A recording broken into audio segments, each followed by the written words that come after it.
minimizing charisma, maximizing intelligence, shooting someone in the crotch with a cannonball, thrust, propulsion. It's science-y. Why you always gotta be blowing my spot up like that? There are my runes. There they are. I'm not mad. Science needs art and art needs science. They both need each other to function properly. There are ways to figure out what the paper is really saying. And then I'm ready to get on Twitter and yell at people about doing their own research on... Oh, hold on there, sports fan. Kyle Hill, everybody! He's the next generation of science communicator. I'm going to be too old at a certain point to do those terrible things to my body, and it'll be up to you. He's got like a lion's mane. This guy's amazing. Kyle Hill. I'm Boo Rambo. The universe is indifferent to you. Whether or not you have amazing hair, the universe doesn't care. How are trees pushing past this pressure limit? Behold, my balls.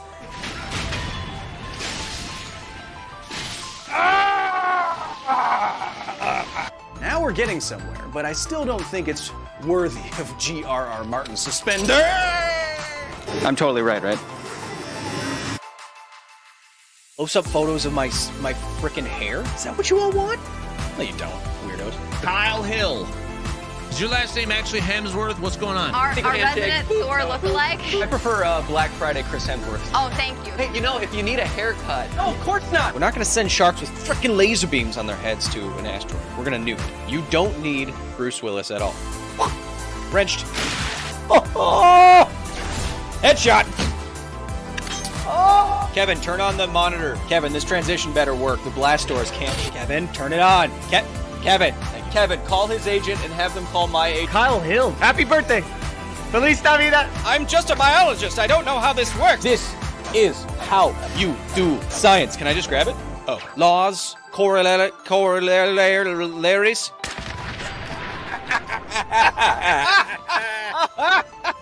Bye-bye. I know that global catastrophe isn't the most fun thing to think about all day unless you're me, so... Are we gonna do some science, bro? Lasers don't have that much momentum. That's not how clockwise works. Don't worry, you can do this even if you are not an AI. It's the boundary layer around a person through a dynamic. And I guess it matters what kind of dragon we're talking. Realize here is that the bigger the thing does. This kite is completely inaccurate. I'm gonna kill this guy and tell him to his face. You're wrong about physics. Not enough lift force. Oh. Nuclear metal donut thing with magnetically confined star-like plasma. The radiation flux in here alone is enough to cause instant death. That's really funny. I like that idea. Hey, look at me. I'm a streamer. I have a bedroom. We know anything with a decapitation hazard deserves to, Yeah. Ooh. Oh, that's good. That's fine.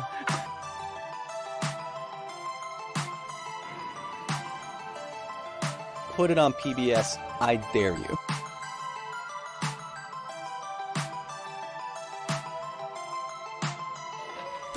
Yeah, no, I'm looking at it right now. No, it's been just sitting here menacingly for years now. It's just spinning there, all double helixy. What? No, I made sure to give my assistant who actually discovered the shape of the double helix all the credit so she wouldn't be forgotten throughout history. What? No, I mean, on the first pass for virality and infectivity, we didn't really see any... What? Woolly mammoth. Alaska. No, I mean, I'm not, look at me, I'm not wearing a bunny suit right now, I'm gorgeous. Well, I don't know, BS level 1? What do you mean I have to be more worried about it? What do you mean you're my wife?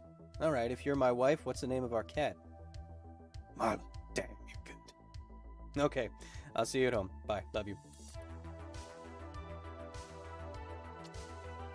Oh, hello, and welcome to Office Hours, a live component of the facility where good old Professor Kyle opens up his blast doors, changes the color of his body when he shows you his hands, and allows all of you, members of the general public, my security team, J-Bo and Heather, all members of the facility in here for the next hour or so as we talk about all the hey-ho-wow in This Week in Science. Today we'll be getting to zombie viruses and whether or not you should be scared about them. I know what they say about headlines. If there's ever a headline with a question in it, the answer is no. But is that the case today?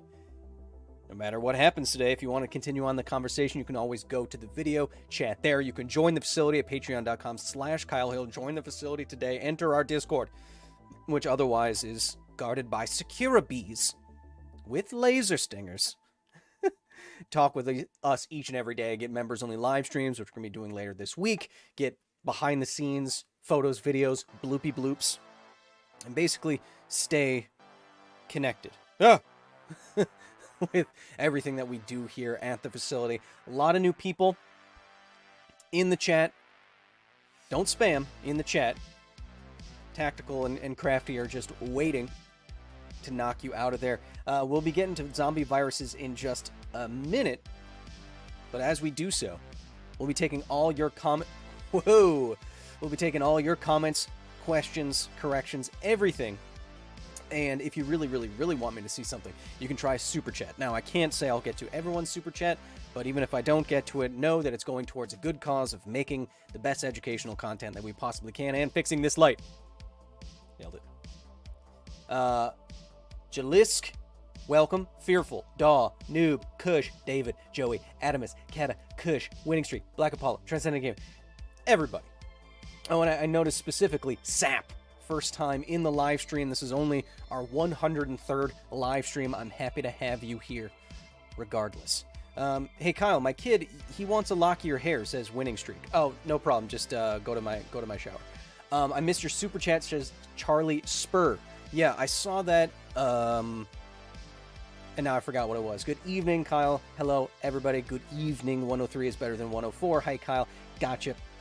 So, before we get off the ground with zombie viruses, if you haven't watched the newest episode at the facility about what if we spun up Earth 100 times faster, or maybe just 10 times, go check that out right now. I know we haven't been publishing in a while, but we've had some backlogs in terms of sponsorships and I'm trying to get this fundraiser for the dogs at Chernobyl sorted out. So before the end of the year, we'll have at least a couple more videos and a fundraiser, and what am I trying to say? What am I getting at?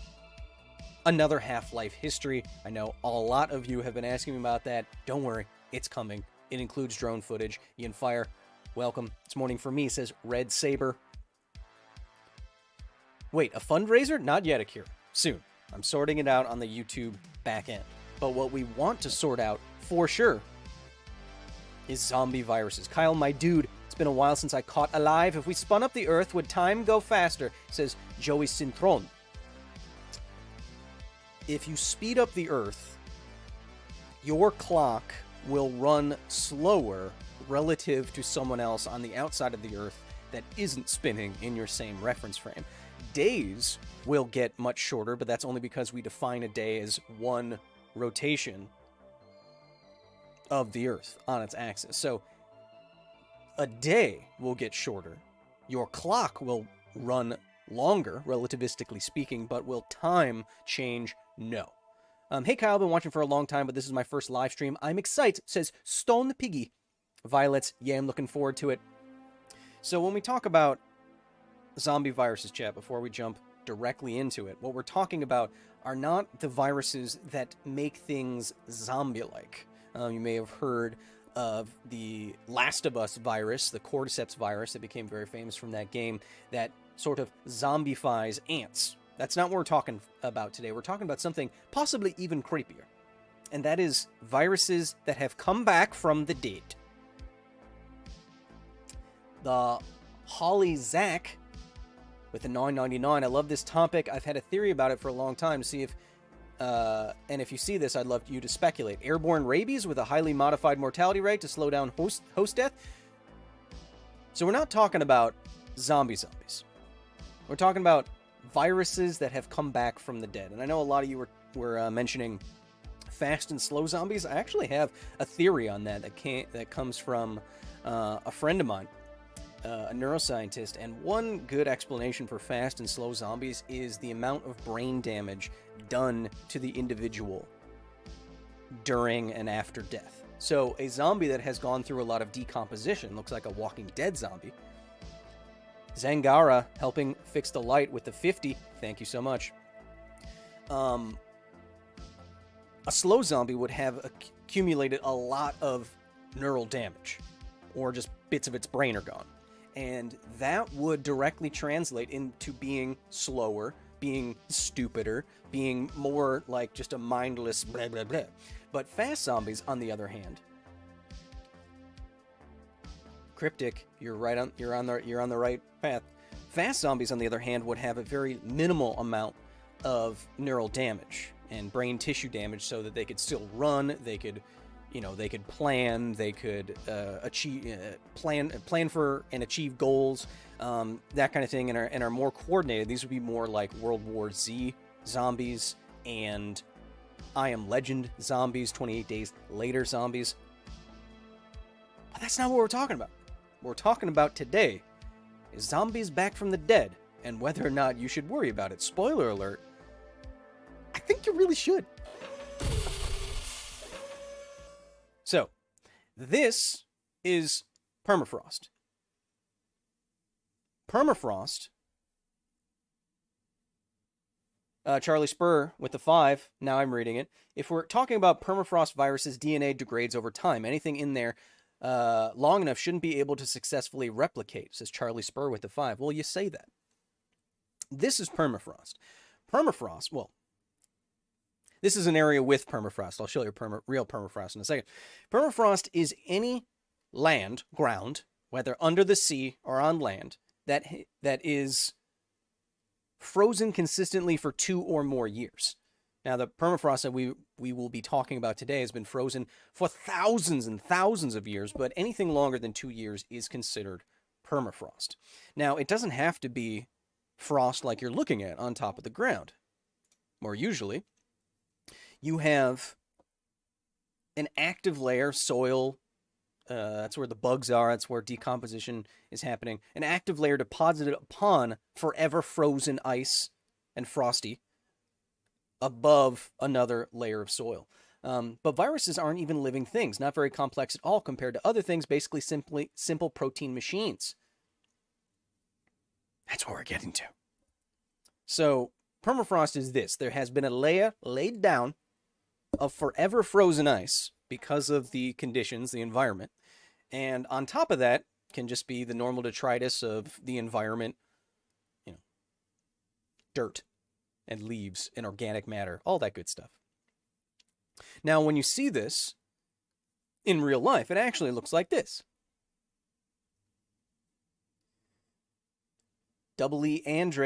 Andre says, "Hey, Kyle, glad to have caught one of your live videos after so many months. I just got out of boot camp. Glad to see the Dollar Tree Thor still going at it. Felt like forever. Welcome." So this is what permafrost actually looks like. It looks like normal ice and snow, and it's underneath the ground. And because of where permafrost is, it remains permanently frozen. Oh, that's where that comes from. Now, this isn't a frozen lake, Kata. This is just a layer of ice underneath the ground. It's what we call permafrost. And what's interesting about permafrost is that it basically captures any organic material in that environment that was frozen at that time. And depending on the organic material, Tom with the 149, I'm not going to say her full name, but thank you. It can hang on to that organic material for a very, very long time. Oh, what I was going to say is that I know that permafrost may sound like a rare-ish thing, but 11% of the surface of the planet has permafrost. So more than 10% of the planet, if you dig far enough, you'll get to permafrost. It's most common in the northern hemisphere, substantial areas of Alaska, Greenland, Canada, and Siberia. Today we'll be talking about Siberian permafrost. Looking cool today, Kyle. Get it? Okay, so the permafrost is melting, right? Says Nate Martin, who is so much smarter than me. Yes, the permafrost is melting. Now, 11% of the Earth's surface has permafrost, and all of the Earth's surface, on average, is now warming. Global warming is a thing. We've known this for a century. It's mostly caused by human activity. Human activity is the main driver, releasing heat-capturing stuff into the air, which heats up the planet. I always like the analogy of your car getting hot in the sunshine.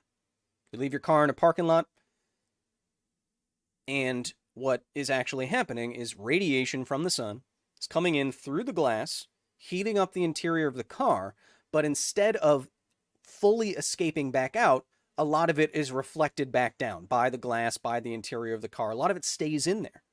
And you can imagine that the car would get a lot hotter the more heat it reflected or absorbed and kept inside of it. If the car was black, if the windows were a lot thicker, you can imagine that the car would get a lot hotter, right? Well, that's what we're doing with carbon dioxide and methane and other greenhouse gases in Earth's atmosphere. Earth's atmosphere is that black car with thick windows on a hot summer day, now that we've added so much greenhouse gas to it. And this has caused an average global temperature increase. Now, sometimes there's confusion when I say average temperature increase, because locally, in local areas, say at the poles or in one spot in the country or another country altogether, increases in temperature can be much more than 1 degree Celsius or 1.5 degrees Celsius, which is the average. But average allows for local minima and maxima, right? One place can spike up 10 degrees and another place not at all. And then so you average everything out, you get about 1.5. But given that a lot of this permafrost is basically just at freezing temperatures, small increases in local temperatures can start melting it. Sorry, wrong zombie virus. This is also a great topic. Keep doing the good work, man. You're fantastic, says the Holy with the 999. Thank you. Okay. 10% of the Earth has ice with stuff in it from thousands and thousands of years ago. What does it look like? Boop. So when we first started looking into the permafrost,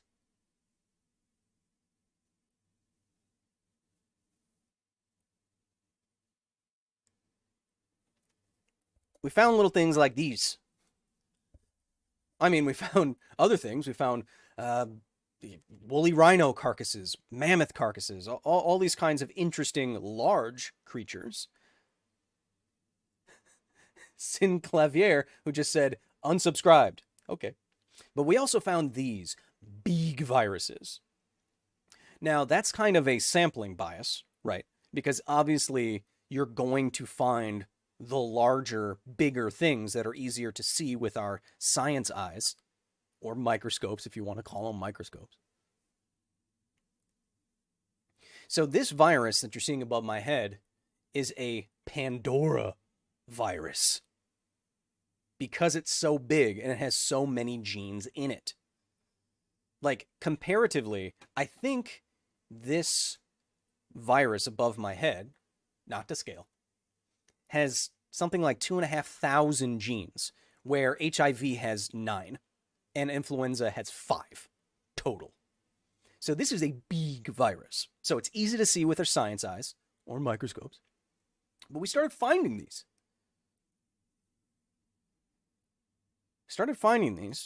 And in 2014 and 2015, the first published papers on these viruses came out, and on viruses that were brought back to life. Liz Calvert, Tiny Human Alex, question of the week. Why can a strong acid melt some materials like metal, but not melt glass or maybe plastic? Is it because metal is a good conductor, or is the metal different somehow? The metal is different somehow. When you have an acid that has stuff in it, Alex, like ions, those ions, like hydrogen or hydroxide, those ions interact with stuff that also interacts strongly with ions. Metal interacts strongly with ions. Some things don't, like plastics and glasses. It's much harder to interact with their ions. Now, viruses back from the dead leads us to today. An update on eukaryotic viruses revived from ancient permafrost. Now, this is the only team who has done this so far. Bored and watching, Kyle, I got to meet you at Magic 30, and it was a blast. Thanks for the opportunity. It was nice to meet you. No, the mean average temperature is not warming, says Gunstick. Yes, it is. Easily demonstrable with any number of graphs that you want to, Gunstick. So this is the actual paper. 1/4 of the northern hemisphere is underlain by permanently frozen ground. Due to climate change, irreversibly thawing permafrost is releasing organic matter frozen up to 1 million years, further enhancing the greenhouse effect. Part of this organic matter also consists of revived cellular microbes, as well as viruses that remain dormant since prehistoric times. We'll get to this. So, okay, Gunstick, understood. So this is the first paper. Oh, this is a paper that reports on the oldest revival of zombie viruses to date, 58,000 years ago. And they found a number of viruses. Let me just move this over here. So this is the paper chat. If you want to follow along with me, I'll put it in the chat. But this is what we're talking about. And what the paper points out is, in original studies, authors say it wrongly suggests that such occurrences are rare and that zombie viruses are not a public health threat. To restore an appreciation closer to reality, the authors say, they have this paper. Now, this paper,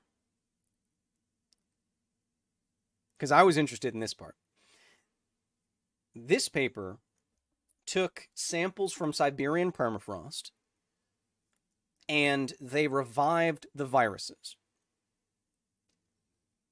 Now, how did they do that? Well, as chat was pointing out, viruses aren't really alive. Viruses fit a couple definitions of life, but they're harder to consider life than something like you. But they have a number of attributes that give them a lifeness to that. Now, unlike you, and unlike cryonics, if you are frozen all the way, you're dead. That's it. That's it. But because these much simpler organisms, like viruses, because as someone was saying, they're basically just protein-generating machines, giggity, these simpler organisms, in the presence of what makes them go and viable, they can withstand a very long time on ice, or quote-unquote dead. So put a virus, an ancient virus from 50,000 years ago, put it back in water, and that molecular machinery might just start ticking again. Now, because I wanted to know specifically what they were doing here, because I was potentially worried already. Christopher Titmus with the Australian $5. Good. Haven't gotten to practice my Australian today. Anthrax and megaviruses have been identified in permafrost, but viruses aren't always successful when they jump between species. Where's the danger here? We'll get to that, Christopher. Also, how is my Australian accent? I feel like it's getting quite good. Anyway. So what did this team do? This team pointed out that they were very afraid of waking something up from 1 million years ago. So what did they do? They took samples and then they resuspended it and vortexed it and decanted it and then centrifuged at 10,000 G to separate different parts of it. Matthew Hill with the $100 donation. Because you make science interesting, have a good day, says Matthew Hill. This next sentence I'm about to say, Matthew, is for you. Also, great name. Great last name. So they separated all these bits out by applying gravity, centrifugal forces to them to separate light stuff from heavy stuff, from medium heavy stuff. And then, to be safe, again, because that was a really good accent. Amazing. Loved it. True natural. Oh, getting pretty good,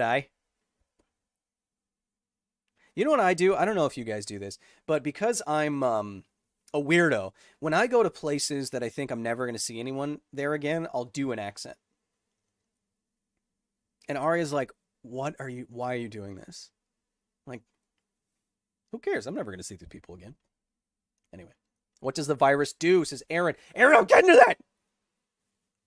This next sentence is for Matthew Hill. Great last name, by the way. So they took this centrifuged material that came from Siberian permafrost, and then they resuspended it, or put it in more fluid stuff, in pH 7.5, so slightly basic, with a cocktail of antibiotics. So they were worried. They were worried that they found something, that there could have been something in there that was dangerous to people. So they just doused it with antibiotics first and foremost. Okay. Then they deposited 1 drop at a time on Petri dishes, one that had Acanthamoeba. Now, that's the important part here, chat.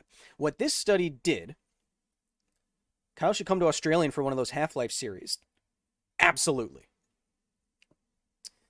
Why didn't they inject it into goats, says Hamstray. We're actually answering that question. So what they did is they separated out the material, they blasted it with antibiotics just to be safe, and then they deposited it in Petri dishes with amoebas. Okay? Little single-celled organisms. And they did that to ensure that anything in there that could be infectious again is only infecting those. So if it can infect something, it's only infecting those. Back from the dead. Okay. So what are these things that we're actually talking about? We're talking about these guys. These little boys. Now, these are big viruses. Like we said, these are, look at that, 200 nanometers, 200 nanometers, 200. So almost, if this is 200 nanometers here, and you have, 1, 2, 3, 4, you're getting close to like a micrometer or a micrometer if you're nasty. Stuff you can see with a decently good science eye or microscope. And these, I believe, these elongated ones are the Pandora viruses. And what they observed was that after they resuspended these in liquid and gave them put them in the same dish as amoebas, some of them were able to infect the amoebas. Now, question in the chat earlier, what do they do? Well, this is what they're doing. So what a virus life cycle looks like, top right corner there, you see the virin. The virin uses proteins on the outside of its little tiny body, and it tricks the cell into absorbing it. You see that in step 2 when it's covered in that red stuff. Now, once it has made its way sneakily, like a devious ninja, into the cell, it then uses the nucleus of that cell and all of the DNA protein machinery in that cell to make copies of itself instead. So you can see there, 3A, 3B, it's taken over RNA replication. It's sending out messenger RNA, which is then translated by the ribosomes and the Golgi apparatus to generate more viruses inside of it. And then, at the bottom of this image, F, more viruses pop out. Like hundreds of viruses. So this is kind of like one of those gross parasitic insect kind of scenarios where something's injected with an egg and then it pops and hundreds of babies pop out. Same thing, but when you get an infection, it's happening in the cells of your body. So they saw this happening to amoeba cells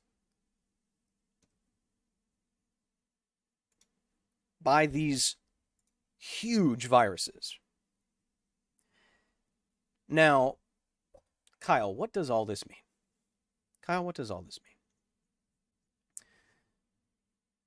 So, what this means, and when you want to go to what something means, chat, you go to the discussion section. So, what this means, chat, is that they easily found viruses that were easily revivable. Now, again, like we said, it's kind of a bias because these are extraordinarily large viruses. But because these were so easy to find, many of them, because these were so easy to find, it implies that the much more numerous smaller viruses there are in the world, there's probably a ton of them in there that they weren't sensitive enough to find. Now, if your experiment isn't sensitive to find something, it will totally miss it, right? And you get a false negative, something like that. You say, oh, there's no viruses in here, but your experiment isn't set up for the tiny, tiny viruses. So what this study is pointing towards is that it should be the fact that we can find these giant viruses so easily, that are so easily revivable and are still infectious after 58,000 years. It implies that this is the tip of the iceberg, so to speak. This is the tip of the virus iceberg. It is very likely then that there are many, many, many, many, many more examples like this. Now, why is that dangerous? Greenleaf with the 20. Cree, I got it right. Watch for years, first time catching a live stream. Thank you for being such a great science communicator. Would love to see the hair down more. With the 20.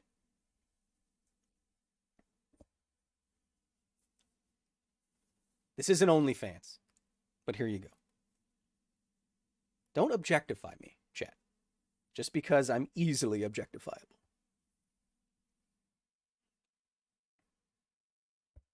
Oh my God. Oh, I see what you mean. Oh, geez. So, chat. Yeah, oh my is right. Yeah, no. I know. I didn't want to do this. You made me do it.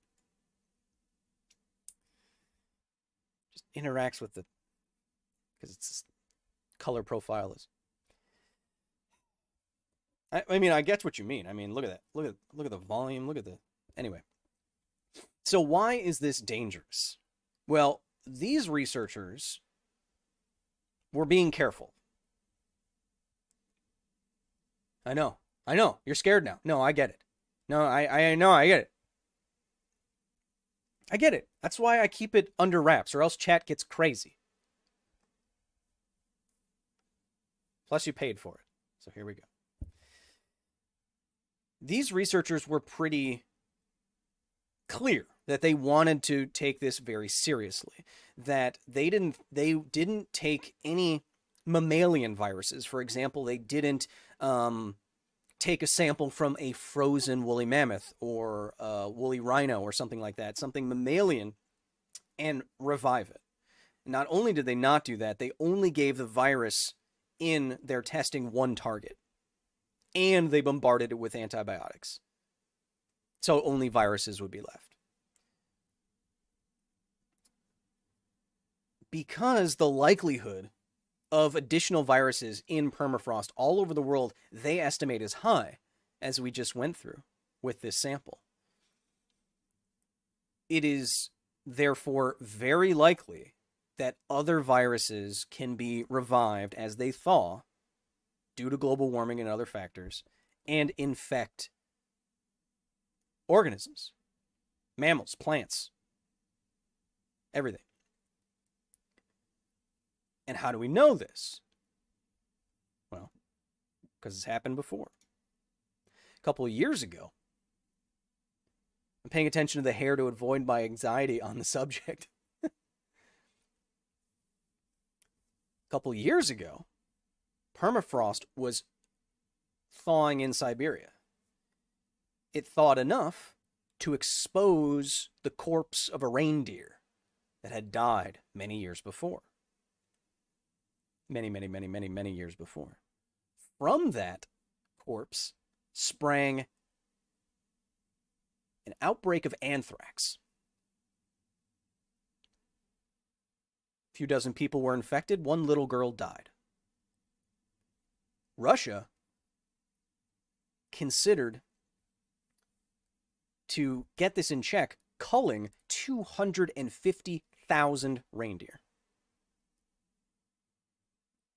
It's like 40 Olympic-sized swimming pools worth of meat, which is important to these peoples. And it's just an incredible amount of biomass to eliminate from something. This study is pointing to the fact that this is probably not an isolated case, where there is some virus frozen in time that, if thawed out, will be infectious to humans. And if it's not infectious to humans, the more exposure viruses have to organisms, the more likely it is to mutate and then possibly spill over into humans. This has happened many times. HIV being a big one. So as global warming progresses, it is giving the viruses sealed away in time more opportunities to do exactly what they evolved to do. Now, I should point out that the researchers aren't worried about bacteria. We feel that even though there is some antibiotic resistant genes in ancient bacteria that can be revived won't be prepared evolutionarily at all for our current suite of antibiotics, and we're not worried about them. And antibiotics can be wide spectrum. They can affect more than just one. Viruses, which we know, and going through COVID right now, each new variant, I'm not talking about just a whole family, I'm talking each new mutation could require months to years of research and vaccine creation. So last week we were kind of talking about counterfactuals, right? Now, it could have been the case, as the researchers were trying to point out, that finding things like this was rare. And what do they say specifically at the beginning of the paper here? They say, while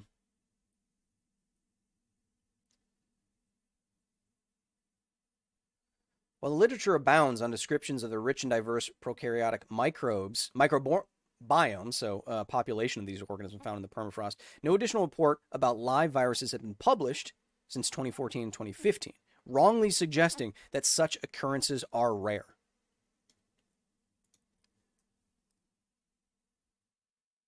The fact that they were able to find, revive, and infect things so easily implies that this is not a rare thing. And this is just another one of the terrible knock-on effects of climate change. Not only will permafrost release more methane and carbon dioxide into the atmosphere, which melts more permafrost, we could be unfreezing things that we are woefully underprepared for. Hopefully, if these are in very remote areas like Siberia, we can get a handle on it quickly. But from how we've handled just recent things like COVID, I think we need to be much more cognizant of what is happening. Charlie Spur with the 5, if DNA has a half-life of 521 years, shouldn't any that are revived have defects? Charlie, a lot of viruses don't have DNA. And a lot of viruses are so simplistic that defects wouldn't affect them like a much more complicated organism. I'm not a virologist, but for complex, many thousand gene organism, that half-life is a concern.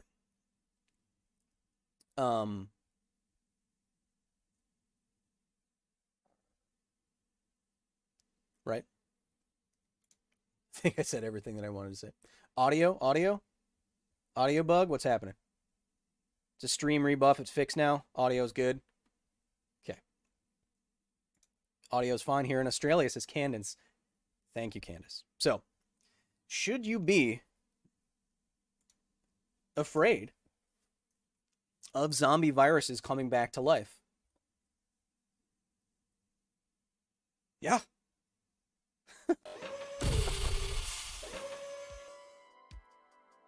I don't mean to be all doom and gloomy here for you. But yeah, it's another thing we should add to our list. Now, what they mentioned, see how it... what the researchers mentioned is that some people are looking into reviving viruses from mammals, like woolly mammoths. But at least in some of those research areas, they're in like biosafety level 4 labs. Now, biosafety level 4 lab has the full white suit, is reverse pressurized, the entire apparatus. So a lot safer. And that's where we deal with all the most dangerous things that we find virally. I like how your science eyebrow raises when things are getting interesting. Thanks for being an excellent teacher, says Stone Piggy with the 5. My eyebrow raising is now like completely automatic. I don't even think about it anymore. It's just from communicating and from doing stuff and from speaking a lot. It's just something that happens now. Can't concentrate, being sidetracked by the hair, says Tommy D. Well. Could we use CRISPR to synthetically create antibodies of these new viruses? I don't know. The Cybrow? Oh, says Ellen Larson. Oh. Double pump, single pump. Of the pump, half pump, double pump. Single, double. Wave. Is mechanical engineering hard? Yes. Engineering is hard in general. Engineering is hard in general. But it's rewarding. I mean, if you're taking 18 credits a semester, it's hard.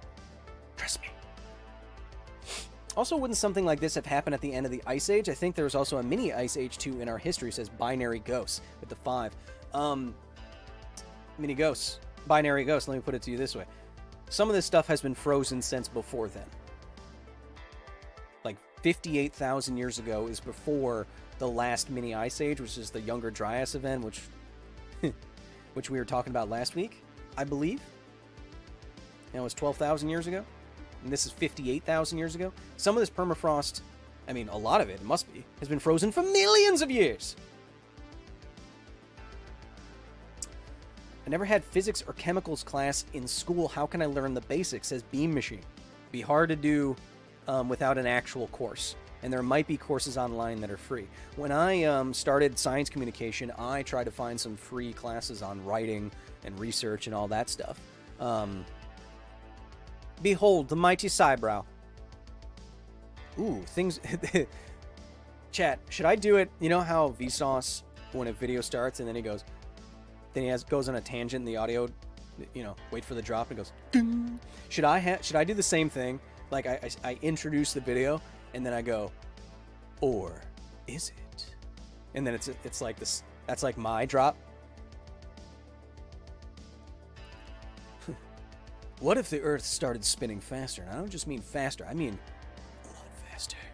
A lot faster.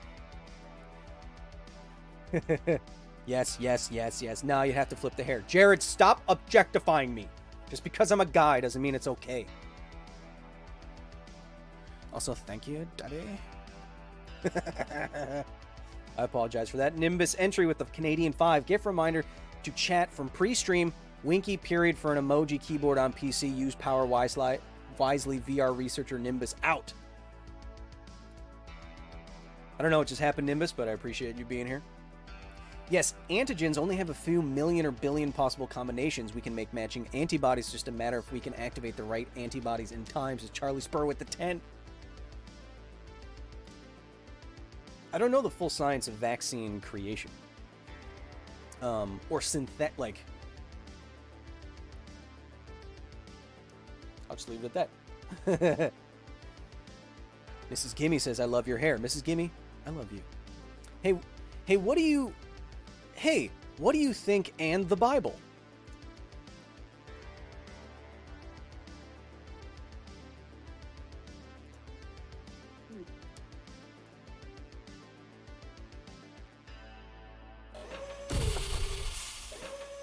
We're not going to do that. So on the latest episode of the facility, as we keep taking your questions, comments, all that stuff, latest episode of the facility, we were talking about. Don't look at my recommendations. We were talking about what if they were spun 100 times faster. I want to see what you have to say. What do you think in the Bible? Says Max. I know, right? Sup, man? Can you tell us more about the thumbnail? Says D the guy. D, I have good news. Look down here. Grab the little slider. Grab the little dot and go whoop, and rewind that baby. As and you are of think of as, says Jesus. Yes.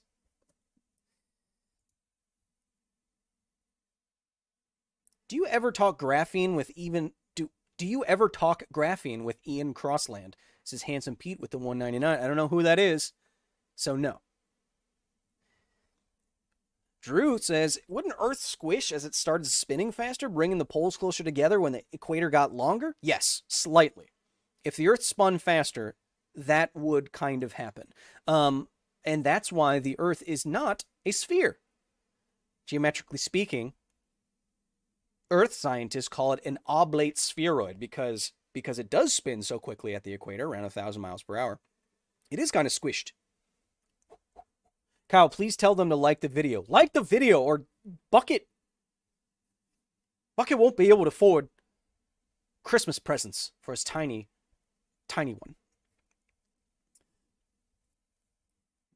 Would you collab with Vsauce on a video? What would it be on? Says Finn CC. Of course. Michael is a very good guy, incredibly talented. Met him a couple times, super nice. He makes perfect explainer videos, just perfect explainer videos. I'd collab with him on anything that he wanted to, but he's less making videos and more doing other stuff right now. Do we have the technology to make a space elevator? Says Watcher 7180. No, not yet. We have the physics. The physics of a space elevator is figured out. What we don't have are the materials that can handle the forces involved. Are Bucket's children thimbles? Dang, I didn't know Vsauce still exists, says Beam Machine. He just uploaded a video last week, and it's very good.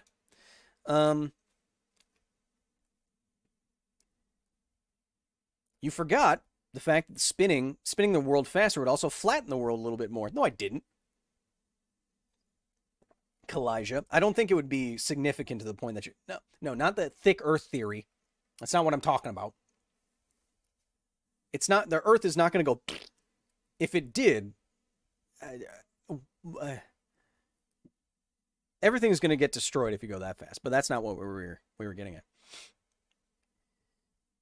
I have a doctorate degree in science, but I haven't done algebra in like 15 years and just about rage quit when I didn't have the right answer in your video. Then I actually bothered to check if my units were correct, and they weren't. Cheers to all my fellow doctors out there. When I do pop quizzes here on the channel, I don't give you all compatible units. That's something you always have to check. My thermodynamics professor used to say that. And my thermodynamics professor wouldn't give you full points on a question if it didn't have units. I remember him handing back someone's homework once and being like, 36 what? The kid was like, are you kidding me? And he's like, are you kidding me? That's how that probe crashed on Mars. Hot Duelist with a 5. Started a new episode and the first line made me feel motion sickness. I hate thinking about the motion of universal bodies. Interesting. Chad, is it freaking you out that you're spinning at 1,000 miles an hour right now?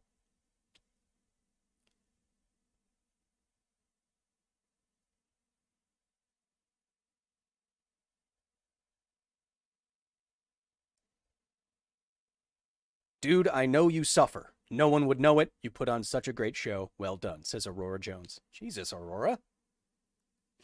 Leave me alone. Or should you? Cybrow. Will you and Neil deGrasse Tyson ever make a video? Says Prophet of Cthulhu with the $4.99. Met Neil a couple of times. Nice enough guy. Probably not, because he's in New York and does Star Talk and writes books. I don't think he's really interested in making videos. He's done some collaborations with like Minute Physics and stuff, but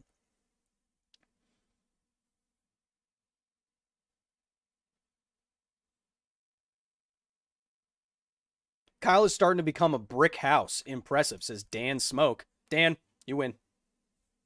That's how easy I am. I am starting to become a brick house. I'm 30 pounds heavier than I was before lockdown. I have elongated myself along the x-axis. It's hard. I mean, have you seen Arya these days, chat?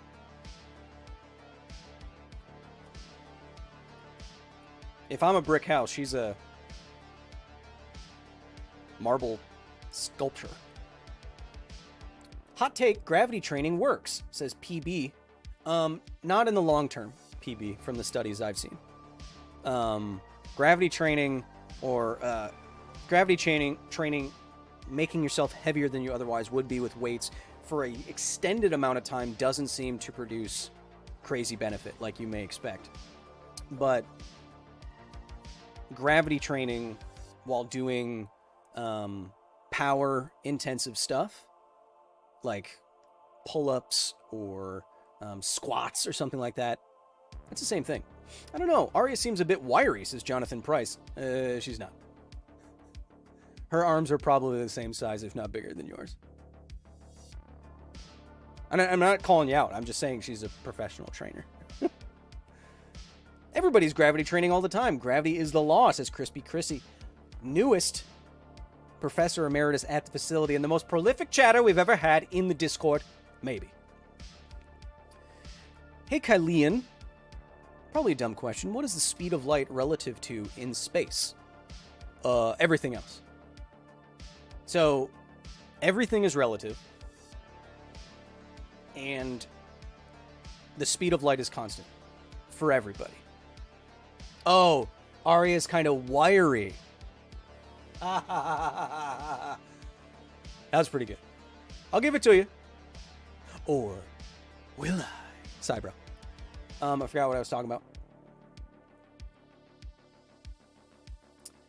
We are, the speed of light has to be constant in all reference frames. And so every observer in their own reference frame will see the speed of light at the same, 300,000 kilometers per second. So it's relative to you. Or your reference frame. If you had a few generations on a high-gravity planet, what would happen over the years, says Transcendent Gaming? You might not be able to make it a couple years. That's what I'm saying. Cool thing in the Expanse is how people live on the low gravity of Mars, and their Marines have to train themselves for 1G just in case they ever invade Earth. That's a cool little sciencey aspect to the books, as there are numerous cool sciencey aspects to the books. But as you will see on another video coming out this week for the Callisto Protocol, living in a different gravity environment, you might actually just have to limit yourself to how long you can stay on that planet. Are viruses affected by gravity? Yeah, probably. I mean, they have to move through fluid. Krivak, I'm proud owner of Losing to Entropy merch. Shop.kylehill.net. What is the biggest threat to mankind, Kyle? Are we just shooting the stuff right now? Oh, you just got nuked from orbit. What is it? Because you spammed some caps. What is the biggest threat to mankind right now? Nuclear weapons. Why is the speed of light vehicle not possible or complicated? Says Dr. Livesey. Well, you know, you're a doctor, you know. Are there viruses on Mars? Not as far as we know. Water bears can survive in space, only for a limited time as far as we know. The biggest threat to mankind, I would say, is nuclear war. We have the means to kill all humans on the planet, or most of them, such that civilization would completely collapse. And we could do it easily. And someone crazy enough could do it. Climate change is probably the biggest long-term problem to humanity. But in terms of an immediate thing that could immediately end society, it's nuclear weapons. Now, some of you are probably thinking, but Karl, you're pro-nuclear. What do you think about that? Different things. Nuclear power plants cannot become nuclear bombs. Nuclear bombs could have their fuel reprocessed into nuclear power plant fuel. You know.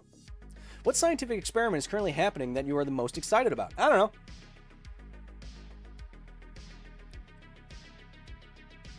Is traveling the same speed as wind have the same air resistance as a vacuum? Says Adam Frost. What? I'm not making fun of you. Is traveling the same speed as wind have the same air resistance as a vacuum?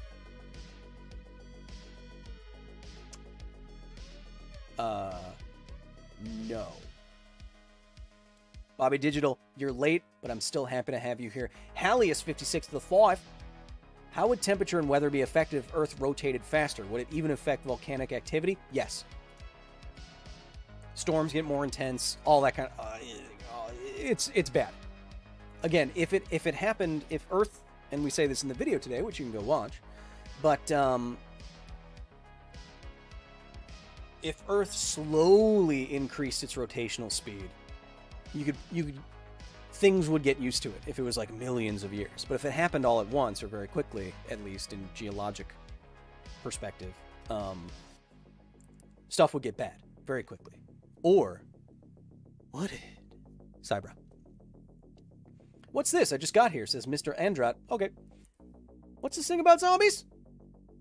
Rewind. How long you been growing your hair out? Since I got to the facility. Or since I started Because Science, really. So, 8 years with frequent haircuts. Get a haircut tomorrow.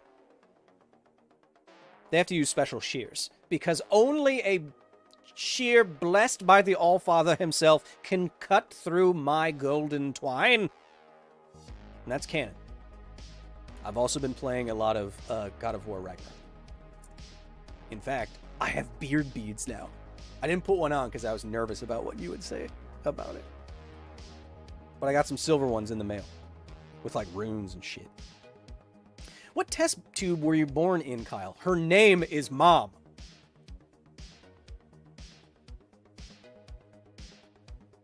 Can you still write backwards? Is that a skill you don't train anymore? Yes.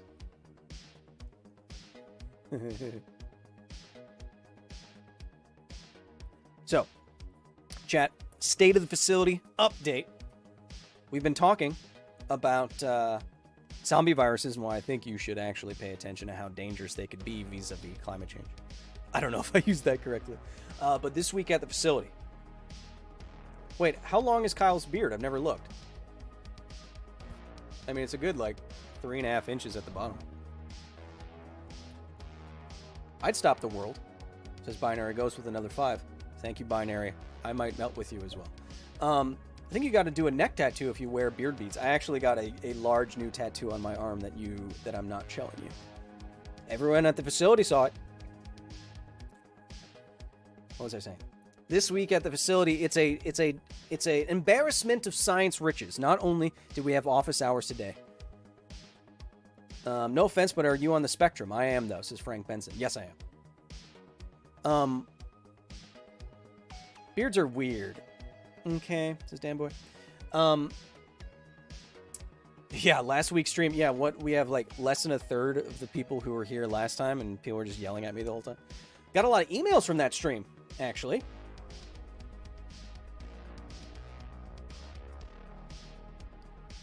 It is an embarrassment of riches here at the facility this week. Not only do you get an office hours today, not only do you get a new video today, this week as well, we will have a fully integrated video with the Callisto protocol, which I'm very excited about. It's all about the science of living on a moon like Callisto. We're working directly with the studio. We have studio assets and all that stuff. You know, you've seen me play Dead Space 1 and 2 on the gaming channel. You know I love those games, so to be working directly with the studio on the spiritual successor to those games, I'm very excited.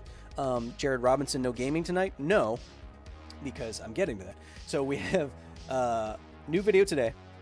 Then on launch day for the Callisto Protocol, we'll have a Science of Callisto Protocol video on the channel, and that morning, or whenever it is, we will have a fully integrated Callisto Protocol stream over on the gaming channel as well. I had my Kevins have been working. Oh,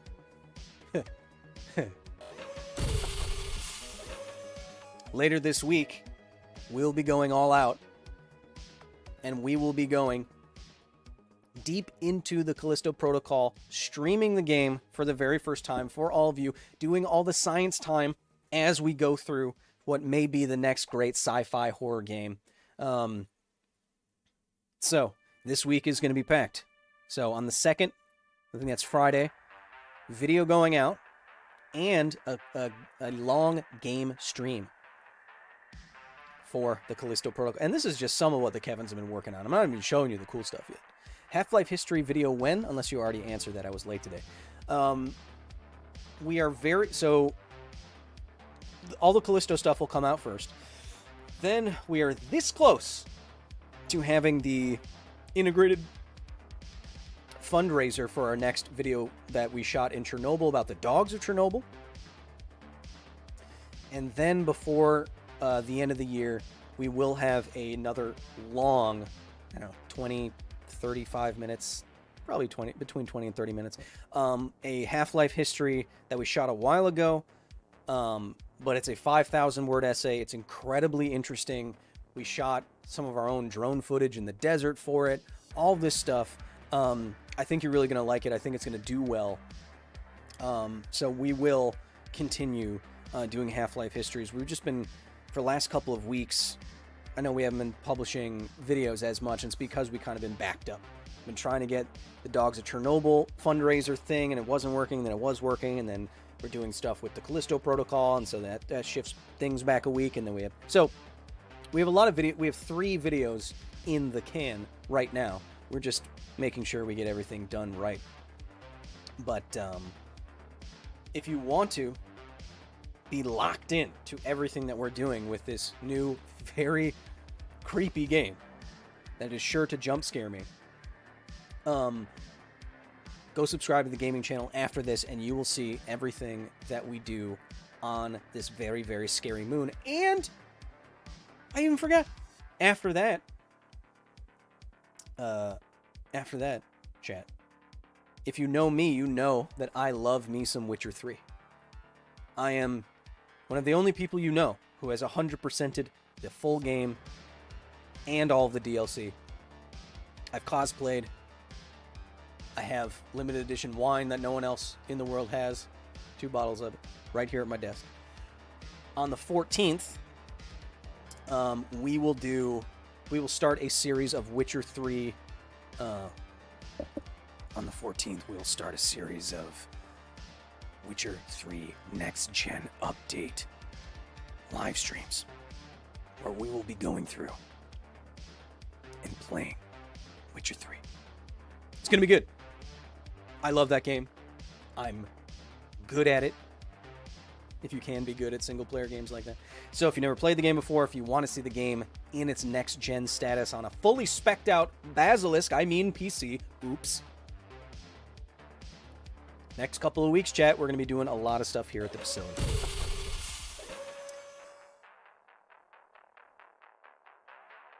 Chef Julie, thank you so much. This means a lot to people like me and creating a great community. Thank you, says Chef Julie. Chef, I appreciate you being one of the newest and most active members of the facility. I love having you here. I love having you in the facility Discord. Kyle, what are you talking about? If you want to join the facility, if you want to talk to me, not just me, but hundreds and hundreds of nerds every day about whatever your heart desires. I hear we have a wonderful little community. We had some members of the facility. Where can I find the gaming channel? Lulu Lisi of Crafty put it in the chat. We even had some members of the facility make food for each other and have Thanksgiving. That's incredible. That's really, really nice. It makes me feel really good. So it's not just about me. It's about this little nerdy community that we're building, where all we want to do is learn and have fun. So if you want to be a part of that, it's patreon.com/Kyle Hill. Join us, or just subscribe to this channel, the gaming channel. See everything that we get up to. See everything that your support helps me create. Next 2 weeks in the facility, we're going to have a lot of stuff. Gaming streams, live streams, multiple videos, Half-Life documentaries. We're going to do it all. I hope to see you there for everything. And until I see you there, whatever it is, I hope you have a wonderful rest of your day and that you remember to be nice to each other. Because this is all we got. I'll see you soon.